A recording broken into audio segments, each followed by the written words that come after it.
은퇴라는 단어가 아직은 멀게 느껴질 수도 있다. 특히 40대라면 더 그렇다. 사회의 중추를 떠받치고 있다는 자부심과 책임감 속에 하루하루를 버텨내며 지금은 당장 살아가는 데 집중하기 바쁘기 때문이다. 하지만 어느 날 문득 뒤를 돌아봤을 때 남겨진 것들이 너무나 초라하게 느껴질 수 있다. 20년 가까이 성실히 일해왔지만 손에 쥔 건 별로 없고 앞으로의 20년도 지금보다 나아질 거란 보장이 없다면 그 허탈감은 이루 말할 수 없다. 결국 문제는 얼마나 벌었는가가 아니라 얼마나 남겼는가라는 본질로 귀결된다. 지금 준비하지 않으면 노후라는 현실은 생각보다 훨씬 빠르게 그리고 가혹하게 다가온다. 아래의 사례들은 현재 40대 중반을 지나고 있는 이들이 겪는 현실을 여실히 보여준다. 첫 번째 사례는 직장생활 20년 차에 접어든 이진수 씨의 이야기다. 그는 지방 국립대 전자공학과를 졸업한 후 대기업 계열사에 입사해 지금까지 성실하게 일해왔다. 연봉은 업계 평균 수준이었고 결혼도 하고 두 아이를 낳아 키워왔다. 문제는 자산 축적이 거의 없다는 점이다. 서울 근교의 20평대 아파트를 분양받으며 대출이 시작됐고 아이들이 자라면서 교육비와 생활비는 꾸준히 불어났다. 자동차 할부, 보험료, 생활비, 각종 구독 서비스까지 합치면 매달 카드값만으로도 수입의 절반 가까이가 빠져나간다. 이 씨는 최근 노후 준비를 시작해야겠다는 생각에 퇴직연금 통장을 들여다봤지만 그 안에 있는 금액은 아파트 중도금보다도 적었다. 그는 회사를 나가면 생계가 막막할 것이란 위기감을 처음으로 실감하고 있다.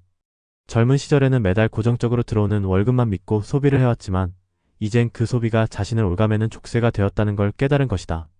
두 번째는 자영업자 박승규 씨의 사례다. 그는 30대 초반에 회사를 그만두고 치킨집을 열었다.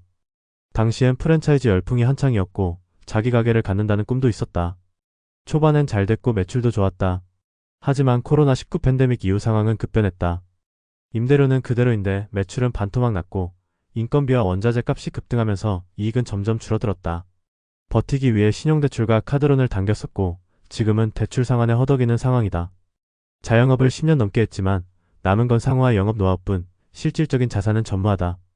은퇴라는 단어가 아득히 멀게 느껴졌지만 그의 나이는 어느새 45세다.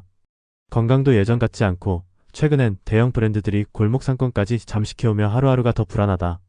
노후 준비는커녕 당장의 생존조차 벅찬 그에겐 다시 직장으로 돌아가는 것도 현실적으로 어렵다. 창업 당시에는 자유와 수입을 동시에 얻을 줄 알았지만 정작 남은 건 책임과 빚뿐이다. 세 번째 사례는 전문직이라 비교적 안정된 수입을 갖고 있던 김현정 씨의 이야기다. 그는 40대 중반의 치과의생사로 서울 강북 지역의 병원에서 근무 중이다. 결혼은 하지 않았고 홀어머니를 부양하고 있다. 20대부터 꾸준히 일을 해왔고 연봉도 준수했지만 저축은 늘 뒷전이었다. 옷과 미용, 휴가, 문화생활에 아낌없이 썼고 혼자 사니까 이 정도는 괜찮겠지라는 생각으로 소비 습관을 유지해왔다. 이제는 노후를 준비해야겠다는 생각에 자산을 정리해봤지만 정기예금 외에는 딱히 모아둔 게 없다.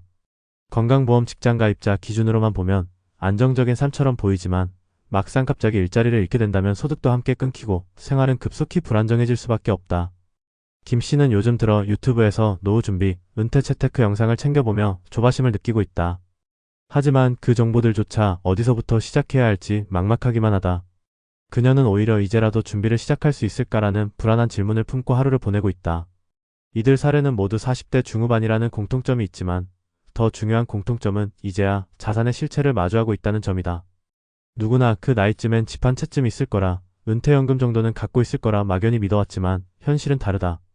겉으로는 번듯해 보이는 직장인도, 자영업자도, 전문직도 사실상 자산 형성에는 어려움을 겪고 있다. 그 이유는 단순히 수입에 많고 적음이 아니라 소비 구조의 문제, 자산 축적에 대한 무관심 그리고 무엇보다 노후는 나중에 준비해도 된다는 인식 때문이다. 지금 이 순간에도 우리는 일하고 있지만 그 일이 우리의 노후를 지켜줄 거라는 보장은 없다. 은퇴는 정년이 다가올 때 맞이하는 게 아니라 자산이 준비되었을 때 비로소 가능한 일이다. 준비되지 않은 은퇴는 해방이 아니라 추락에 가깝다. 40대는 은퇴를 논하기엔 이르다는 말은 더 이상 유효하지 않다. 지금이야말로 자신의 자산 상태를 직시하고 소비를 점검하며 노후를 위한 전략적 전환을 시작해야 할 때다. 남들이 다 준비하고 나서야 나도 시작한다면 그땐 이미 따라잡을 수 없는 격차가 생겨 있을지도 모른다. 은퇴는 시간이 지나면 자동으로 다가오는 일이지만 편안한 은퇴는 미리 준비하는 사람에게만 찾아온다. 이 글을 읽고 있는 지금 당신의 자산 실체는 과연 어떤 모습인가? 사람들은 40대에 접어들면 이제는 좀 안정됐다고 느끼고 싶어 한다. 사회적 위치도 어느 정도 갖췄고 아이들이 초등학생이나 중학생쯤 되면 육아의 무게도 조금은 가벼워지니까 이제부터는 내가 번 만큼 내 삶의 질을 높이자는 생각도 든다. 그래서 자동차를 바꾸고 가끔은 호텔 뷔페에서 외식도 하고 골프채를 사면서 마음속으로는 이 정도는 괜찮잖아라며 위안을 삼는다. 문제는 이 시기에 소비가 습관이 되고 계획 없이 흐르기 시작하면 뒤늦게 후회할 일들이 줄줄이 쌓이게 된다는 거다. 은퇴라는 건 단지 나이가 차면 맞이하는 이벤트가 아니다. 준비가 됐을 때 비로소 맞이할 수 있는 통과 의례 같은 거다. 그런데 많은 이들이 은퇴라는 단어를 여전히 나이 들어서 할 일로 여긴다. 준비를 지금 시작해야 한다는 경고는 너무나 많고 반복되지만 현실 속에서는 대부분의 40대들이 그걸 외면하거나 혹은 인식은 하면서도 지금은 여유가 없어라는 말로 미뤄두고 있다. 내가 상담했던 수많은 사람들 중에는 겉보기엔 멀쩡하고 잘 사는 것처럼 보이지만 실제로 통장을 들여다보면 깜짝 놀랄 정도로 자산이 비어있는 경우가 많다.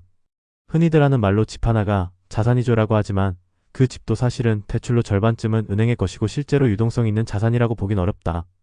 문제는 이런 상태로 50대에 접어들면 노후 대비의 시계가 굉장히 빠르게 돌아간다는 거다. 아이들 대학 등록금, 결혼 자금, 부모님 병원비까지 겹치면서 본인 은퇴 자금은 밀리고 또 밀린다. 그러다 보면 나이 60이 다 되어가는 시점에야 비로소 이제 준비해야겠구나라고 깨닫지만 그때는 이미 축적할 시간도 기회도 제한돼 있다. 많은 40대들이 혼란스러워하는 이유 중 하나는 수입은 분명히 있는데 돈이 모이지 않는다는 점이다. 물론 고정 지출이 많기 때문이다. 하지만 더 큰 이유는 돈이 어디로 나가는지를 스스로도 제대로 모르고 있다는 거다. 흔히 재무 상담에서 제일 먼저 하는 게 가계부 쓰기다. 단순해 보이지만 이걸 꾸준히 실천하는 사람은 극히 드물다. 막상 쓰다 보면 내가 평소에 쓰는 소비 항목 중에서 실제로 불필요한 부분이 꽤 많다는 걸 알게 된다.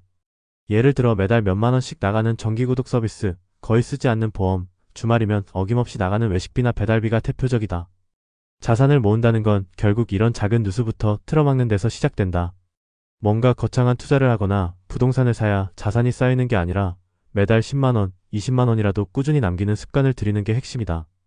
그리고 또 하나 중요한 건 자신만의 은퇴 전략을 세우는 거다. 요즘은 예전처럼 정년 보장도 어렵고 평생 직장이라는 개념도 희미해졌다. 특히 대기업을 다닌다 해도 구조조정은 언제든 탁칠 수 있다. 자영업도 마찬가지다. 잘 되던 가게도 언제 어느 날 갑자기 매출이 반토막 날지 모른다. 그래서 내가 자주 말하는 건 이거다. 본업 외에 수입원을 하나라도 만들어두는 습관, 이게 요즘 같은 시대엔 굉장히 중요하다. 유튜브, 블로그, 중고거래, 배달 아르바이트, 채택 부업이든 뭐든 상관없다. 핵심은 이걸 지금부터 시작해두는 거다. 은퇴하고 나서 수입이 없어져서 급하게 뭔가를 찾기보다는 지금부터 작게라도 부수입 구조를 만들어두면 그게 나중에 안전망이 되어준다. 재무적으로도 중요한 게 바로 연금이다.